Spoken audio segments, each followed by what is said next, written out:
Most people think saving $10,000 changes your finances because it is a large round number, but the real transformation has surprisingly little to do with the number itself. Imagine two people facing the exact same unexpected expense. Their car breaks down, a medical bill arrives, or a sudden repair appears without warning. One person immediately feels pressure, begins calculating what can be postponed, and wonders whether a credit card will be necessary. The other person feels concern as well, but their reaction is different. Instead of panic, there is a pause, a review of options, and a decision. The event is still inconvenient, but it is no longer a crisis. That difference helps explain why many people describe their first $10,000 in savings as one of the most important financial milestones they ever reach. What makes this threshold so interesting is that it represents a shift in financial psychology rather than a dramatic increase in wealth. $10,000 is not enough to retire, generate significant passive income, or completely change a person's lifestyle. In many cities, it would not even cover several months of living expenses. Yet people who reach this milestone often report feeling different about money. Their stress levels change, their decisions become more deliberate, and their relationship with uncertainty begins to evolve. The number itself matters less than what it represents. It is evidence that a financial buffer exists between everyday life and financial disruption. Human beings are deeply influenced by scarcity. Behavioral economists have spent decades studying how limited resources affect decision-making, and their findings consistently point in the same direction. When people are constantly worried about money, a large portion of their attention becomes focused on immediate needs. Long-term planning becomes more difficult because the brain is occupied with solving today's problems. This is not simply a matter of discipline or intelligence. Scarcity creates a narrowing effect that pulls attention toward urgent concerns and away from future opportunities. When savings are extremely low, every unexpected expense competes for mental energy. The result is often a cycle of stress, reactive decisions, and short-term thinking. This is where the first $10,000 begins to matter. The money creates space.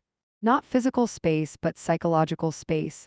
Instead of viewing every surprise as a threat, people begin to view some surprises as manageable events. That change may sound small, but it influences countless decisions. A person with no savings may feel forced to accept unfavorable financial terms simply because they need immediate relief.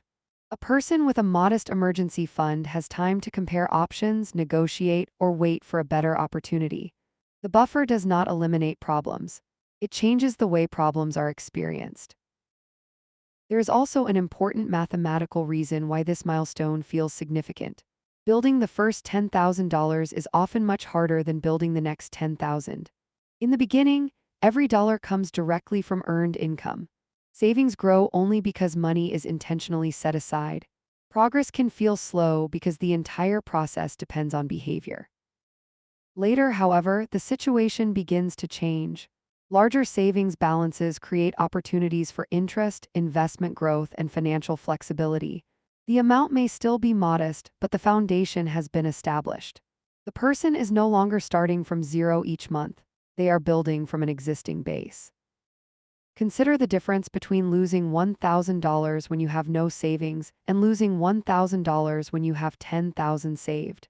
In the first situation, the loss may require debt, delayed payments, or major sacrifices. In the second situation, the same event reduces savings but leaves stability intact. The numerical loss is identical, yet the financial consequences are dramatically different.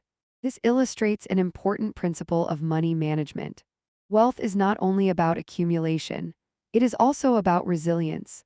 The ability to absorb shocks without major disruption becomes increasingly valuable as financial responsibilities grow. History offers interesting parallels as well. Throughout economic history, households that maintained even modest reserves were often better positioned to navigate uncertainty. Whether facing recessions, employment disruptions, inflationary periods, or unexpected expenses, those with financial buffers generally had more choices available to them.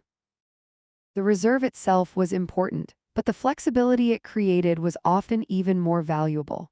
Financial systems change, economies expand and contract, and markets rise and fall, but the advantage of having options remains remarkably consistent. Another overlooked aspect of the $10,000 threshold is identity. Before reaching the milestone, many people think of saving as something they are trying to do. After reaching it, they often begin thinking of themselves as savers. This distinction may appear subtle, but identity has a powerful influence on behavior. People tend to act in ways that reinforce how they see themselves. Someone who identifies as a person with savings is more likely to protect those savings, continue contributing to them, and make decisions that align with long-term stability. The balance sheet changes, but so does the story a person tells themselves about their financial life.